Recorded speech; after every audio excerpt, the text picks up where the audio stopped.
Hidden deep in the Alaska wilderness, there's a town that stands frozen in time. Outsiders are only allowed in by foot, and the only road in is one of the most treacherous in the state. In this episode, I make the long journey to the town of McCarthy, Alaska, to explore the forgotten copper mines and walk on the ice of the mighty Kennicott Glacier. Whoa, there's a bear. But in the true spirit of adventure, not everything goes according to plan.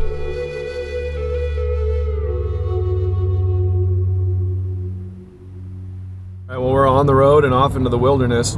I forgot my sunglasses back at the cabin, so I stopped at a gas station, got a $20 pair of shades that I can hardly see through. What's more is that I've been driving for about an hour or so, and call me crazy, but I think I'm getting sick. That's gonna be fun. Oh, and did I mention the weather forecast is for pretty much nonstop rain for the next 4 days. So, welcome to Alaska Cabin Adventures. It's crazy if you guys see that house sitting out there that's basically hanging out over the river. That's because it is. This whole river has eroded away the bank on the roadside here and has caused quite a few properties to basically go completely in the water.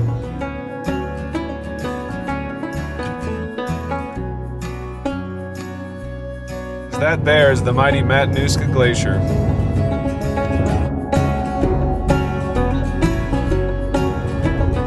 Alright, well, there's this little gravel road that leads down into the basin. I think the trailer can probably handle it. There's some nice lakes down there. We'll go check it out.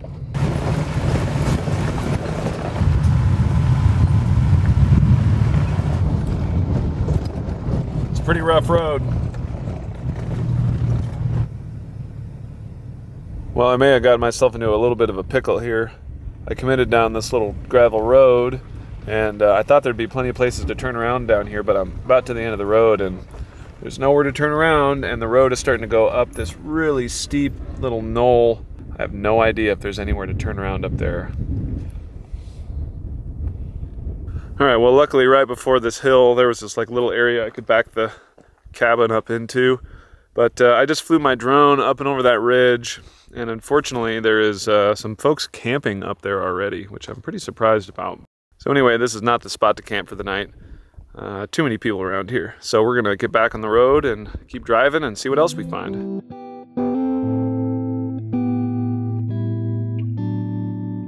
All right, well, I've been driving for about another hour, and there's this tiny little trail that's shooting off into the bushes here. On the map, it looks like there's like a gravel pit that's at the end of this, but it's really overgrown. It's definitely going to be scraping up the sides of the camper and stuff, but that's fine. I just don't want to get in there and not be able to turn around. I'm kind of thinking we just go for it and see what happens. Oh boy, that is really tight.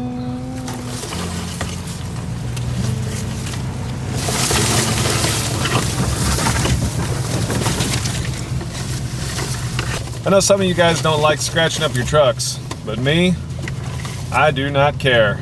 That's why I bought a truck, just to scratch it up and get it into cool places.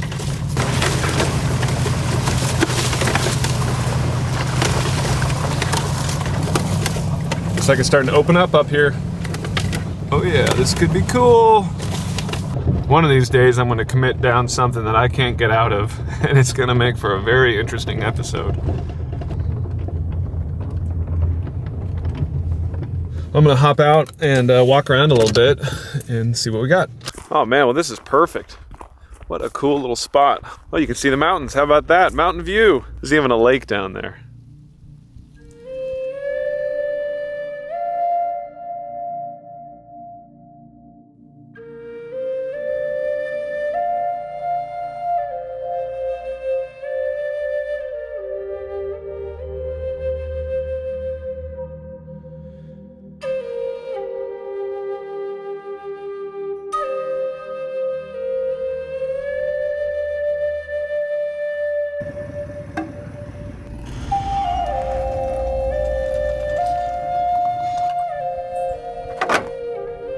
That's pretty good, but it's still just a little high, so I'll jack it up the rest of the way.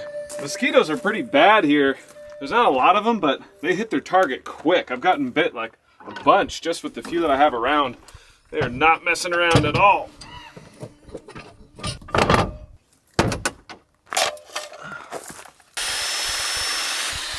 That ain't gonna reach. Gotta find a block of wood to put in there to get it the rest of the way. Just so happens, I have the perfect piece. Okay, that thing I said about there not being a lot of mosquitoes, I lied. There's a lot of mosquitoes, and they are getting me. All right, we'll check that. There we go. Perfect. Uh-oh, look at this. There's a big, huge, rusty screw. This is a serious tire popper. I hope I don't run into anything else like this. Put this in the trash. There's mosquitoes swarming all around me. I do not want them getting into the cabin. Whew. Okay. Just, oh, mosquito. Missed him. It really isn't a worse night of sleep than one with mosquitoes getting into your domicile. Missed him. All right. How awesome. Just pull the parking brake pretty much, and here I am in a cabin with a beautiful $1 million mountain view. This is why I built this thing. I'm just gonna relax for a couple minutes and then start cooking some dinner. I got a special dinner tonight. I just caught a bunch of sockeye salmon down in the Kenai River, and tonight we're gonna cook up a fresh sockeye salmon fillet. I'm sure you guys noticed that when we were coming in, there was some seriously dark, ominous rain clouds up behind me. And sure enough, they've made their way here already. It's starting to rain.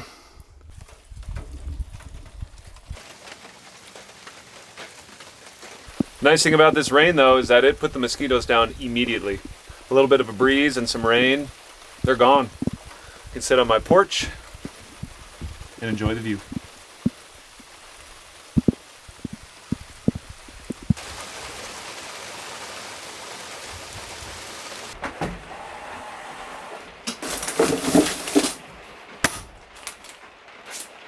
The fish is still frozen solid. That wasn't very smart, so I'm gonna put it in the sink with some water and let it thaw out for a bit. Boy, it's raining really hard. I love the sound of the rain on the tin roof. I'm sure you guys have noticed that it's just me this time. I don't have my right-hand man, my traveling companion, Mr. Norman, my dog. In case you guys didn't see my last video, he hurt himself really badly, and that's why he's not with me. He was running around playing in the yard, just took a corner too tight, and ran himself right into a big cinder block, right in the corner of it into his shoulder, and he actually fractured his scapula. It's been really hard and really sad. We've had to help him around and carry him out to go to the bathroom, but he's doing a lot better now. He actually was putting pretty good weight on it today when I left. It's weird without him. It's really weird without him. I keep looking over to the couch, expecting him to see him there, and he's not there. Definitely more lonely.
So good.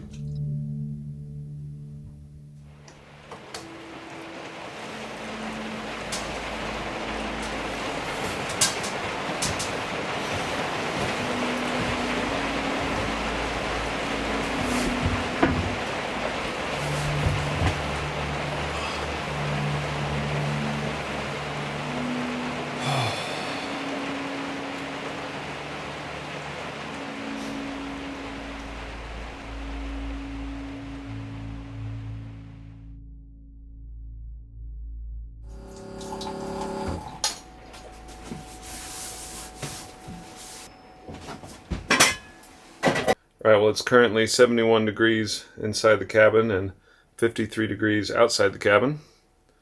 And it's also midnight. So I think it's time to go to bed and catch you guys in the morning.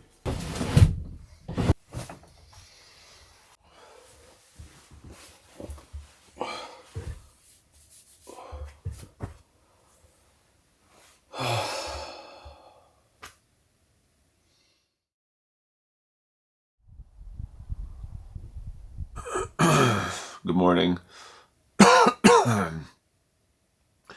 I'm sick. Can't believe the timing of this cold. I haven't had a cold in quite a while. Of course, it shows up right as I get on this trip.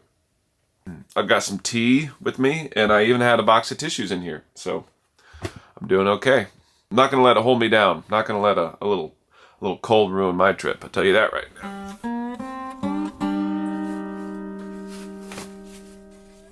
Slept with the windows open last night.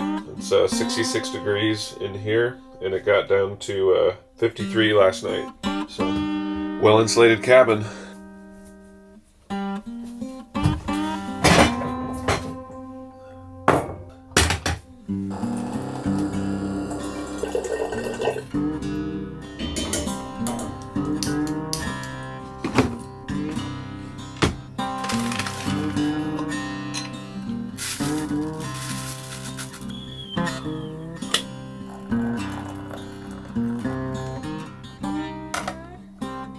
Well, I had planned on having bagels and cream cheese pretty much every morning, and I bought the cream cheese and the pesto, but I didn't buy bagels. Just didn't buy them. And I didn't bring eggs, so I basically have nothing for breakfast. Actually, I've got a loaf of bread. I'll just do the same thing. I'll make cream cheese bread. I don't know. That's a bummer. Let's see what we got in the old refrigerator here. Oh yeah, I've got avocados. Okay, man, I think I was getting sick yesterday and just didn't want to admit it because I've just had a really foggy brain. Like, I forgot my sunglasses and forgot to buy bagels. I totally forgot I bought avocados. So I'll have like avocado toast. I've got bread, cream cheese. I'm going to make like an avocado toast thing. I think it's really funny because I've had people comment on my videos, "This can't be Alaska. Look, he's eating an avocado in the middle of the winter in Alaska." And it's like, have you heard of shipping? Anyway, they definitely sell avocados in Alaska. In the summer, they're okay. Pop them in the oven for a minute, top them with some Parmesan cheese, and I think we'll have a pretty yummy breakfast. Oh yeah.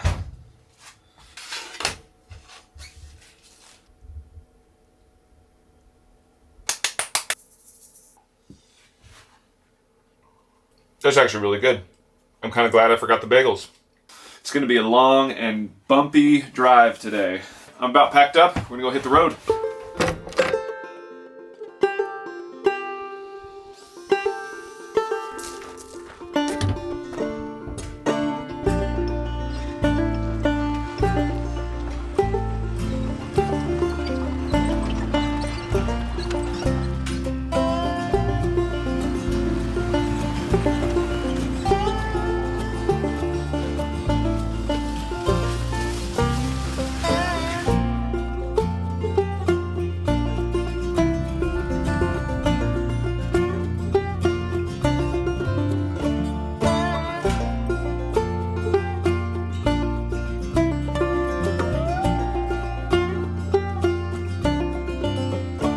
Okay, next stop is going to be the town of Glennallen, which is called the hub because it's kind of the one spot along this stretch that there's gas. All right, we made it to Glennallen.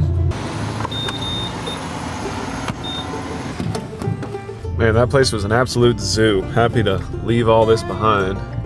Get out into the woods. All right, here we go.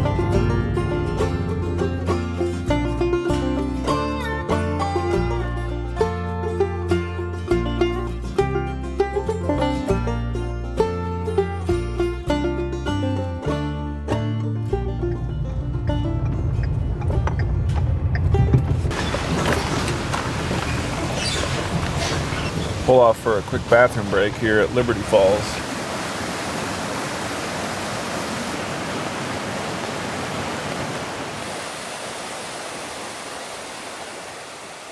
And it's crazy how many people are here. I always pull in here whenever I'm coming through, and there's almost never anybody down here. And this time it's like full of people. People be figuring it out. Always good to do a walk around, check the hubs, make sure the tires ain't flat. I've been checking in on my bolts that secure the cabin down. And since the cabin was built on foam, I was worried that these would loosen up over time, but I think the foam is pretty much crushed all the way. All right, we're almost to Chitina, and then the pavement ends. The adventure begins. The town of Chitina is essentially a ghost town these days. It does have a few residents, but most people only know it for its dip netting or it being the launching point from the McCarthy Road, a 60-mile road that travels deep into the Wrangell-St. Elias mountain range, following the old railroad bed that was built to pull copper ore out of here in the early 1900s.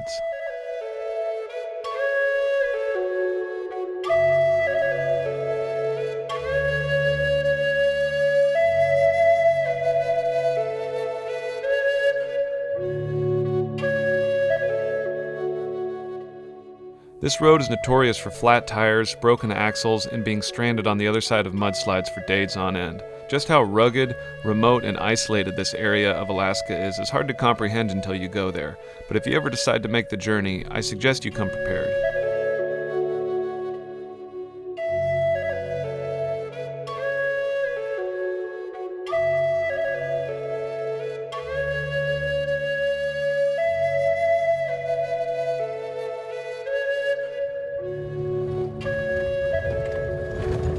Boy, this first mile of road sure is serving up a big old slice of humble pie. This is so rough. It's like washboard, and there's huge boulders and rocks everywhere, and the side of the road is eroding down onto it. Woo! It's just putting a hurting on her. That's why we came, though. Let's get into some adventure. All right, and now it's raining. Woohoo!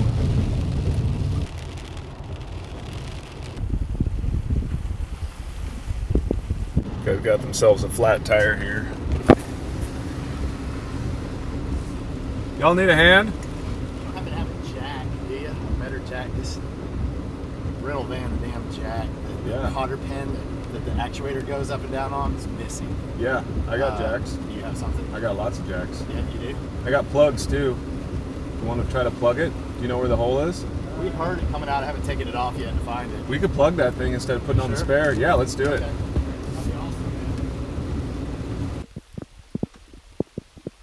Yeah, it overheated right as we got on the road 2 days ago. It overheated just outside of Chitina. We went back, damn thing was out of coolant. So we bought coolant, fill it up. We're like, dude, this rental company's. I was gonna say, this is a rental, huh? This is a rental, yeah. Oh, that's crazy. So would it fit like this? No, well. Flat. If you go for that chunk of frame that's behind it, maybe.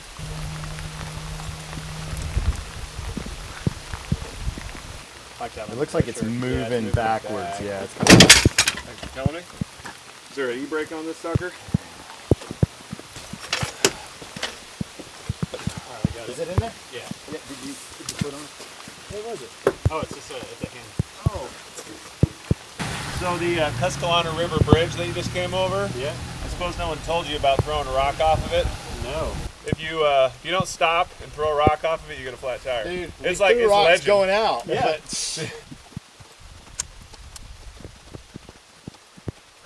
There we go. Nah, I ain't gonna do it. Here, I got it. I'll get it. I got it. I stupidly let my camera get rained on to the point of complete saturation while filming this scene, which caused the audio to stop working. But I can tell you what we're doing here is using the EcoFlow power station to run an air compressor to put enough pressure on the tire to be able to hear where the leak was coming from. Once we located the leak, we were able to use my tire plug kit to get it patched and back on the road. Sweet. Put the tire. That's pretty good. This will be sitting up on top like that.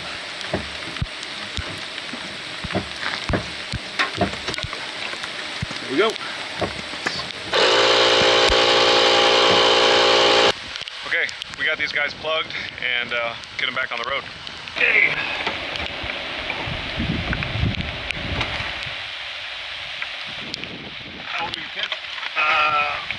and 18. Oh, right on.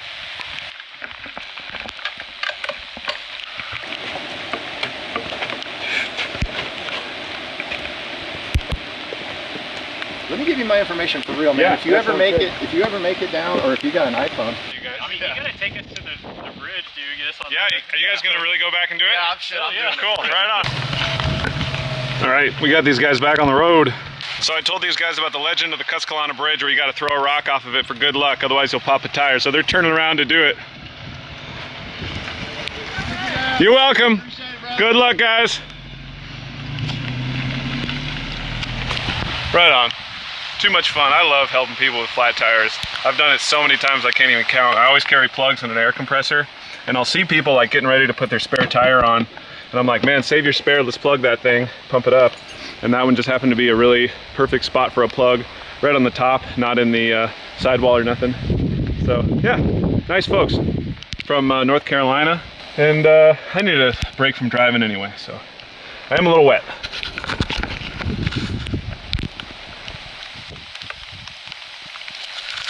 All right, well, the only catch here now is that my camera is like freaking out. It's not weather sealed apparently, and it got really wet sitting out in the rain. So, hoping it ruined my camera. Oh well, we'll see what happens.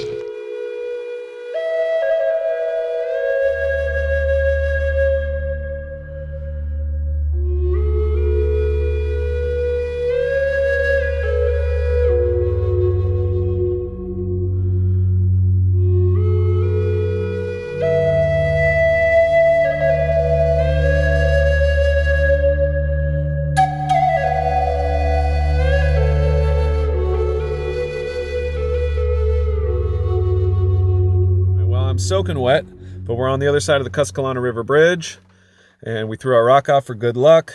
We helped some folks out, so maybe that karma will help carry us through safely to McCarthy without getting our own flat tire. Well, we got a long ways to go, so traveling on.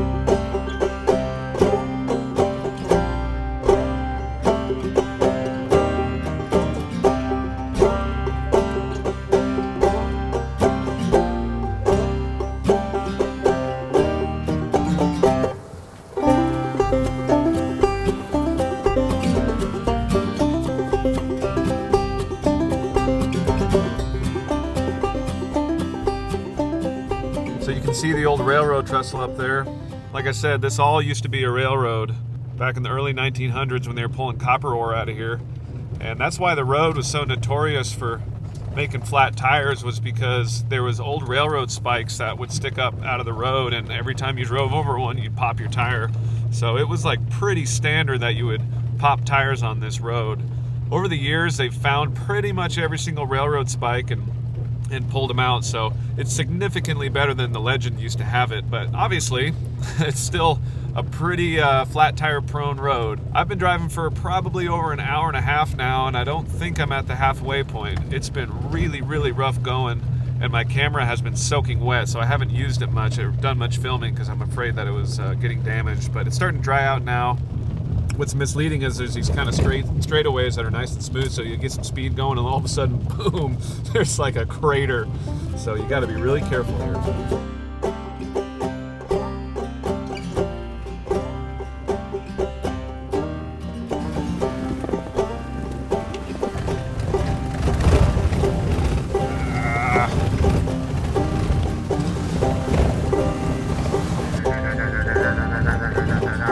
This is rowdy.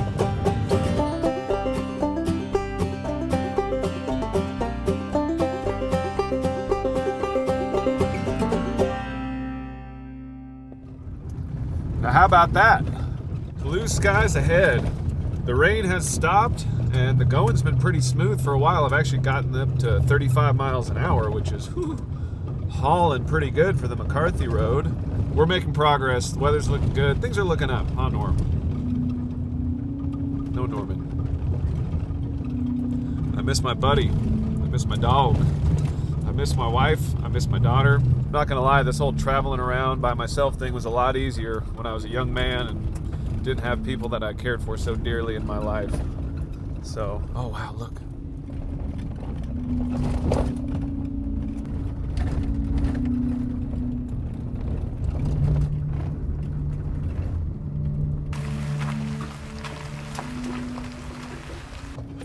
boy, the road is just so bad now. Like, look at that. I don't know if you guys can see.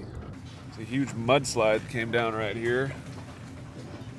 Probably why the road is so bad right here.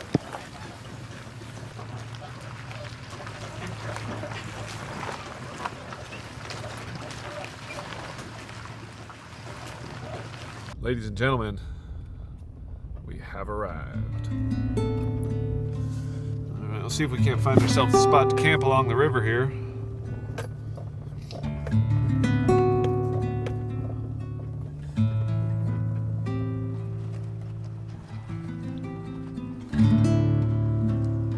After like probably 7 hours of travel, we have arrived in beautiful McCarthy, Alaska.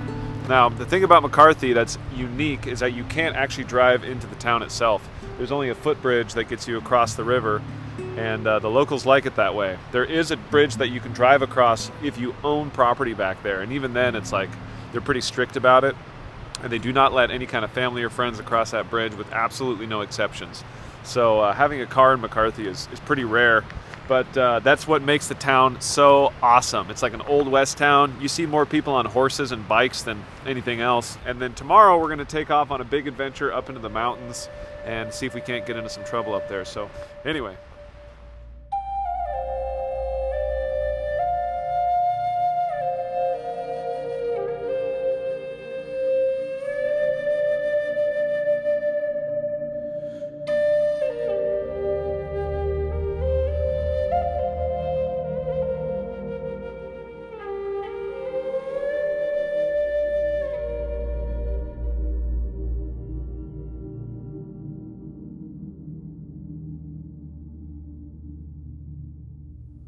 Well, it's 8:30.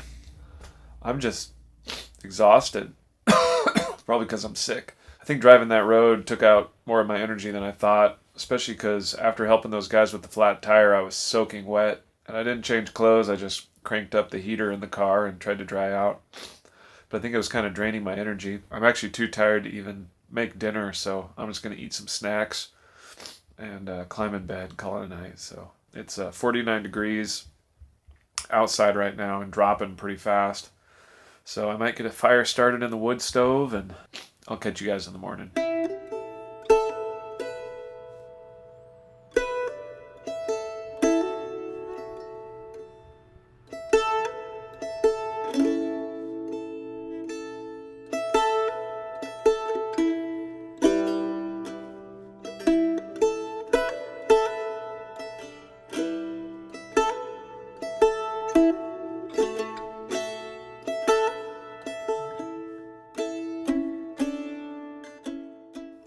Morning. We're gonna make some coffee and hit the trail.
All right, well, we are on the road up to the settlement of Kennicott, which is just where the mine is.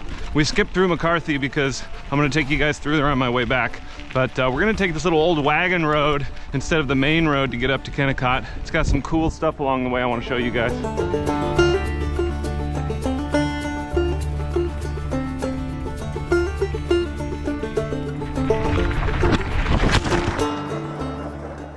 Lost my camera.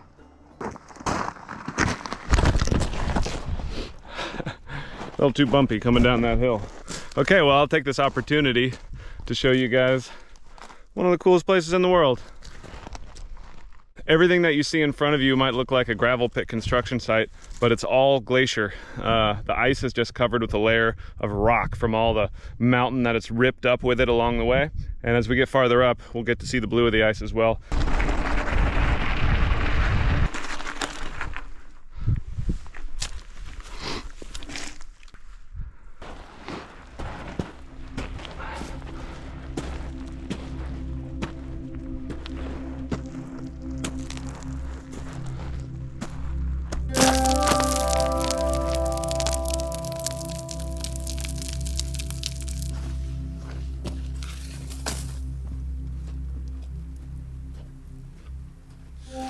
Well, nice big pile of bear scat, and it's all full of soap berries. And I've seen 3 or 4 of them like this just since I've taken off on the trail. There's a lot of black bears around here. That's fresh too. I don't know if the camera's picking it up, but you can hear huge rocks and boulders sliding down the ice into the lake. Because even though the glacier looks like it's just holding still, glaciers are constantly moving. They're essentially like a river of ice, just running, carving out the valley as it comes along. If you ever see a U-shaped valley, that's an indicative sign that it was carved by a glacier, not a river. Rivers have V-shaped valleys, and the way that glaciers are actually made is all the snow that falls way up in the mountains, and it doesn't actually melt throughout the next summer. So you're left with this hard-packed like snow that then gets snowed on again, and then that cycle repeats, and over the years it turns into ice, and then that ice has to go somewhere, so it starts to flow downhill and carve out these incredible valleys. And what's amazing about glaciers is that they provide a consistent water source. So glaciers in a lot of ways are the great giver of life. All right, we're back on the trail. We're gonna head up the road and go climb up on that glacier.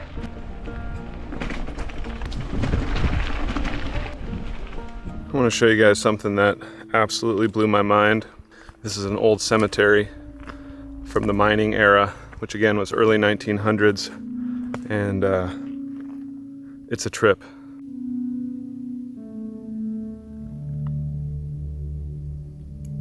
This place is barely hanging on anymore. The earth is about to swallow up the rest of this graveyard. I've discovered this place a few years ago when I was riding this trail, and I was really excited to come and show you guys. And just in these few years, all these fences have fallen down, and a lot of the crosses that mark the graves have pretty much started to rot and fall away. I don't know what's to come of this place. Maybe the park will come in and restore it, but maybe it's for the best to let's let this return to the earth, kind of like these guys did. But anyway, there's a sign over here that I want to show you guys. It talks about how all these people died, and it's crazy. Really gives you a perspective about what life was like back then. Kennicott Cemetery. Emil Oswald Heinz was born 10 May 1866 in Saxton, Germany. He traveled on the White Pass Railroad from Dawson, Canada to Skagway, Alaska, 27 of June 1915. Shortly after his arrival, he worked as a miner in Douglas, Alaska. In 1916, he was hired as a mucker at the Kennicott. Cause of death, crushed by a descending timber in the Bonanza mine. Wow. It is just so wild to read the stories about these graves. People died back then like it was no big deal. You know, Luther would get his head cut off by a mining cable at 2 o'clock in the afternoon, and by 3 in the afternoon, you'd have him cleaned up and back to work. I mean, it was just a different world back then. One of the cause of death descriptions on that sign that stood out to me was, it said a gunfight after a night of gambling gone wrong. And that's what a lot of the guys would do. They'd come down from the mine and they'd gamble, and there was definitely brothels in this town. In fact, we're gonna go to the old hotel later today called Ma Johnson's, and that was definitely a place for promiscuous women, if you know what I mean. And that was just sort of life out here. They'd work in the mine, gamble, drink, and a whole lot of extracurricular sinning, basically. Anyway, the cemetery just blew my mind, and I wanted to share with you guys. By 1938, the Kennicott mine was closed for good, and the area was all but abandoned. Until later on in the 1960s and 70s, when basically a bunch of hippies came out and discovered this off-grid paradise, and the town had new life breathed into it. Even John Denver lived in McCarthy for a while. But then on March 1st, 1983, tragedy struck the town, when one of the residents took a rifle and went door to door shooting as many of the locals as he could. He even went down to the airstrip where the mail was scheduled to come in that day and shot as many of the townspeople as he could. He murdered 6 of the 22 residents and injured others. It was known as the McCarthy Massacre, and the town was never the same after that. We made it. to Kennicott. These are all historic original buildings, but they've recently been restored. That's why they look so brand spanking new.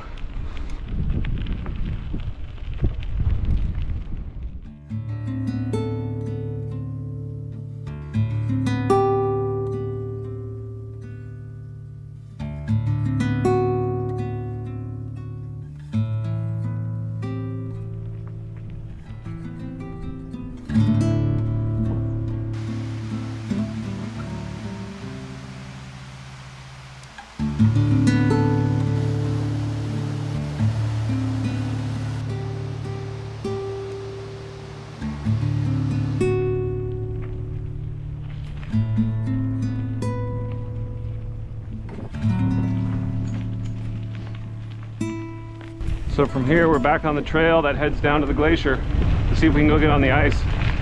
Mud hole.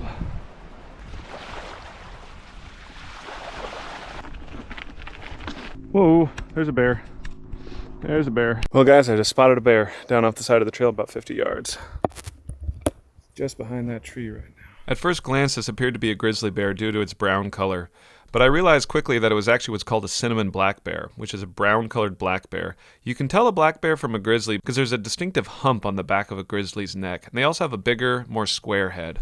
That was pretty cool being able to see that bear from a safe vantage point. Get the camera out and film him a little bit. Hopefully it shows up on the lens. This is kind of technical riding. Well, I think this is about as far as I can get my bike. It's getting tough. So I'm gonna stash the bike and head off on foot.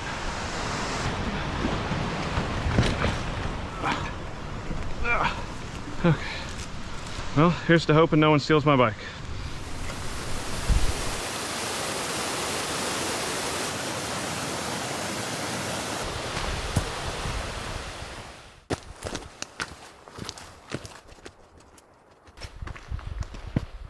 The enormity of this place is breathtaking. I'm positive that the camera will not do justice to the magnitude of this glacier and these mountains. This is what my dad would call big country. We're gonna hike all the way down there and see if we can't get on the ice and go for a walk. I've just been feeling so sluggish and fatigued, a lot more than usual. I thought, oh, it's probably the sunshine because it's so hot. And I remembered that I'm sick. That's definitely why. I'm feeling like I'm dragging a bag of bricks uphill. It's about a 5-mile ride from the camper up to Kennicott, and then about another 1.5 miles or 2 miles of trail from there. And then I've been walking for probably 3/4 of a mile to a mile. So that big mountain right there in the middle is called Donahoe. And when I was a much younger man, in fact I was 19 years old, I climbed that sucker. And it was one of the most daring climbs I'd ever done. I used to do a good bit of mountaineering back in the day, but I don't really mess with that stuff anymore. I got myself good and scared a good number of times, and I don't know, I personally just felt like it was time to call it quits. Not that I don't still do risky stuff quite a bit, but not like that. Not like that.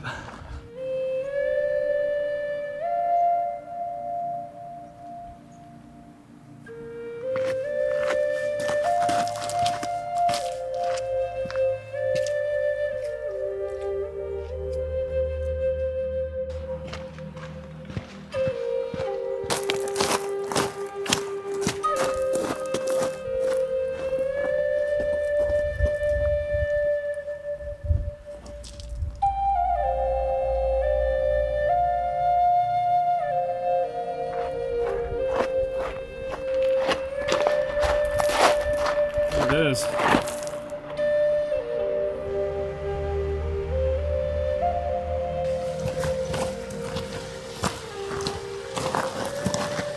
So like I was saying, this is just ice underneath here, and there's rocks falling down right across the trail. I'm going to be really careful as I go down past this area because this is actively sliding in the sun.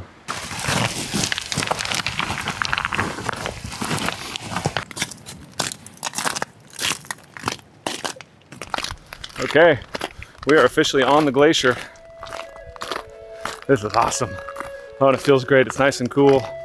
All that air coming down the ice field just cools right down on a hot sunny day like today. It feels really nice.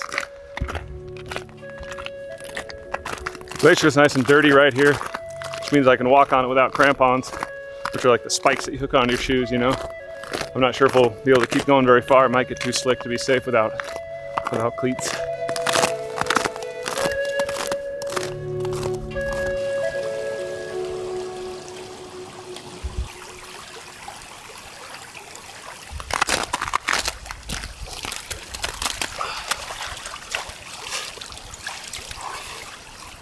Ice cold. On hot summer days like this one, the runoff water on the top of the glacier turns into these little tiny streams that carve themselves into the ice. I do have to watch out for crevasses, which are basically gigantic cracks in the ice that will swallow someone whole. But it's pretty safe to walk on the glaciers in the summer when all the snow's gone. Where you get in trouble with crevasses is when it's in the winter or in the spring and there's snow bridges and you walk over one without knowing and break through.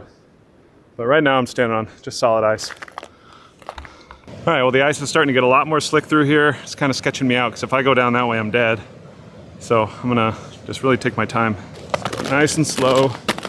Make sure I've got good footing and grip before I take my next step.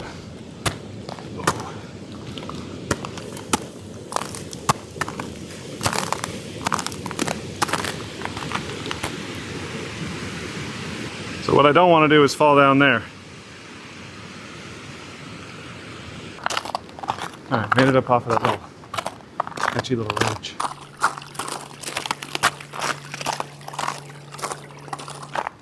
Walking on a glacier kind of reminds me of what it must be like to walk on the moon.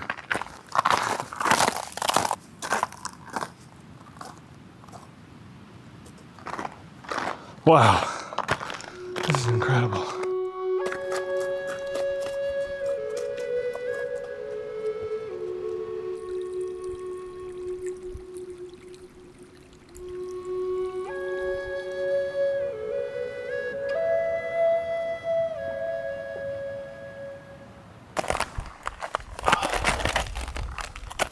I'm gassed.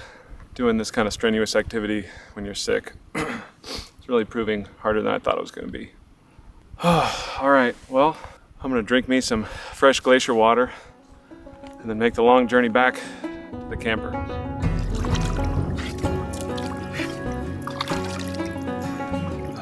So hot.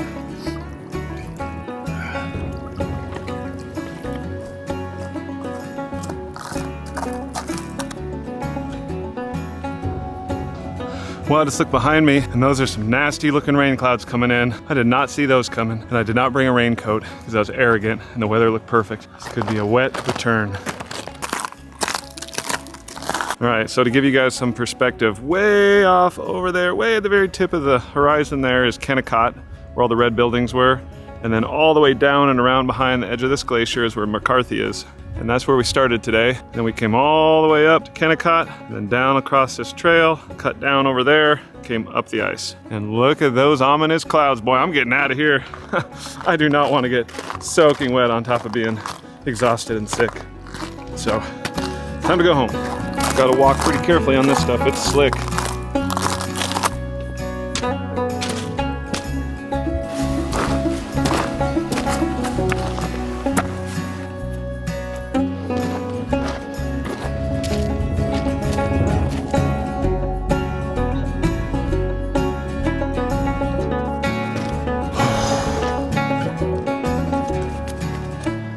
Thirsty.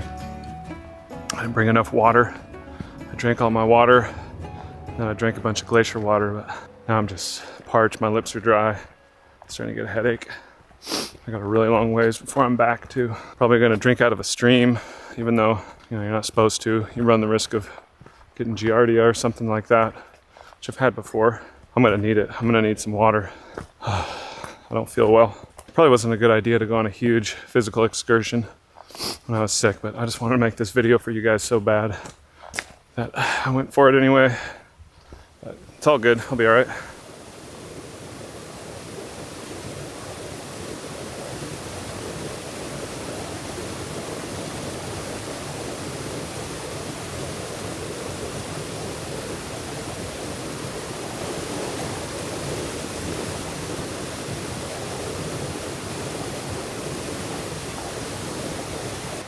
Whew, I needed that. Hey look, my bike's still here. Sweet. Okay, life is good again.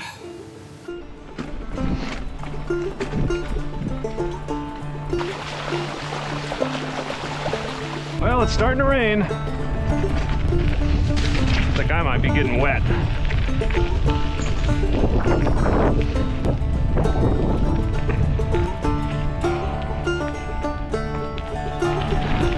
I can see it's raining where the cabin is. About 5 or 6 miles down the valley there. I'm the guy who's always telling people, oh, bring a rain jacket even if it looks like good weather. You never know. And look at me. I'm the dummy who doesn't have a raincoat, and it's raining. Oh, I'm so wet and cold. Ah! All right, well, we made it down the hill, and we're rolling into the town of McCarthy. I'm gonna pull into the Golden Saloon and have myself a beer. A glass of water, too.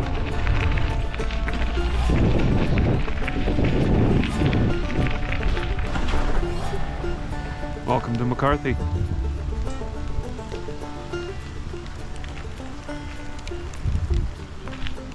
There's Maz.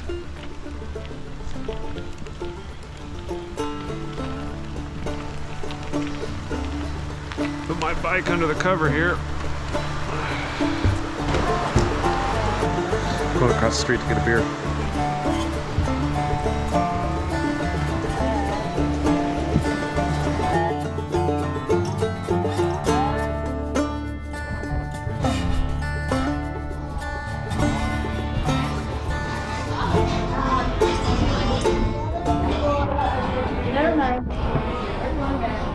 So this is the generator house that powers the entire town. This entire town is off-grid, if you will. I mean, seriously, like, we're so far out away from any kind of utility, and it pushes the 4 or 5 buildings that run. Actually, there's only like 3 buildings that run off of this. Anyway, it's pouring rain. I gotta get back to the cabin.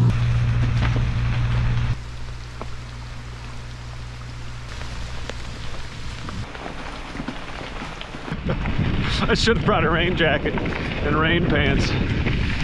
That would have been really smart.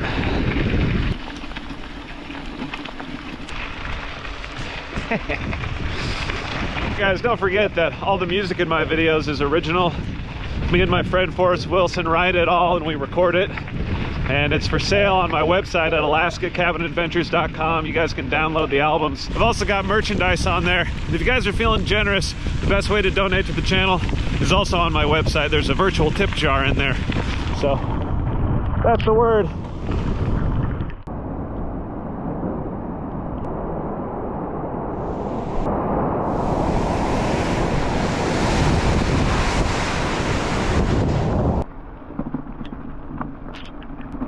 Haha, there she is.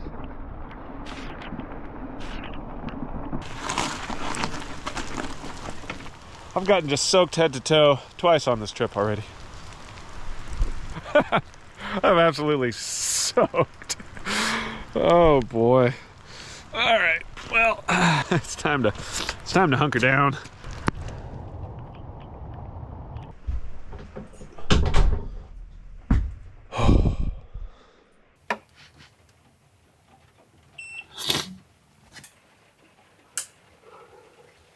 Well, I went from overheating and hot and dumping ice cold glacier water on my head to soaking wet, cold, nearly hypothermic in the course of an hour and a half.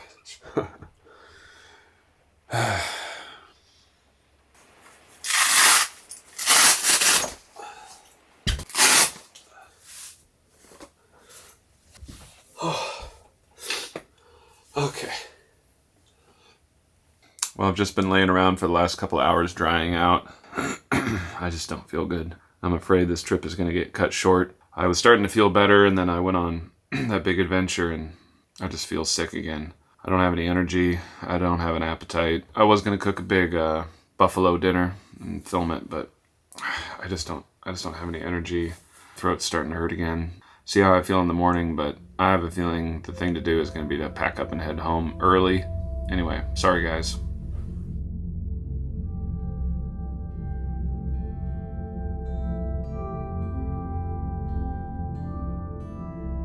It's morning of day 4, and it's a beautiful morning. I still feel sick, and I think today's going to be a good day to get things packed up and start the drive home. But first we got to get back out the McCarthy Road before I'm going to rest and feel easy.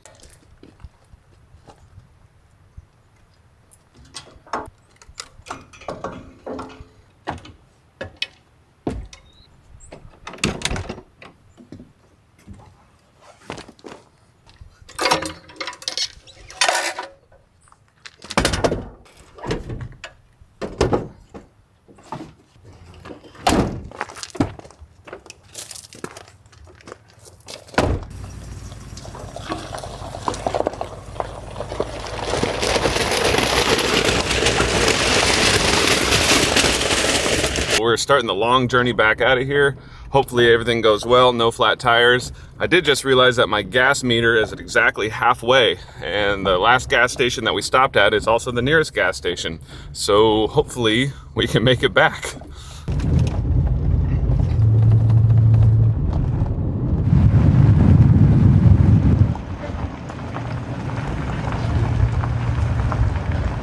Those make for really good eating, but it's not hunting season.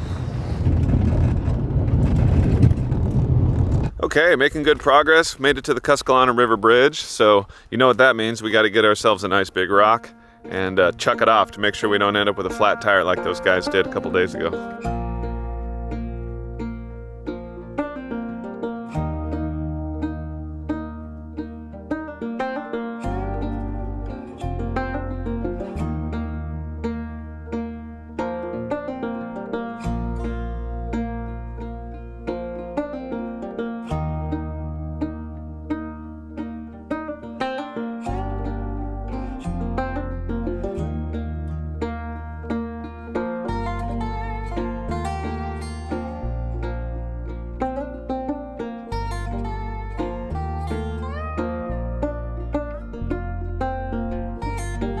That's the Copper River, which hosts one of the greatest sockeye salmon runs the world has ever known.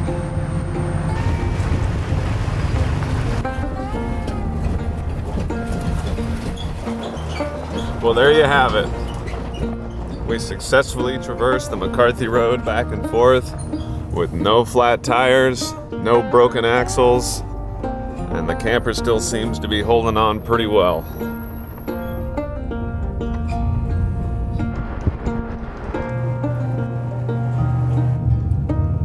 Alright, well my fuel light just came on and we're still a pretty good ways from the gas station. I think we might be able to pull in on fumes. Hey, there's the hub. We made it. And I think for all intents and purposes, this adventure is pretty much over, unless something catastrophic happens on the rest of the drive home. I'm gonna go ahead and say thanks for watching.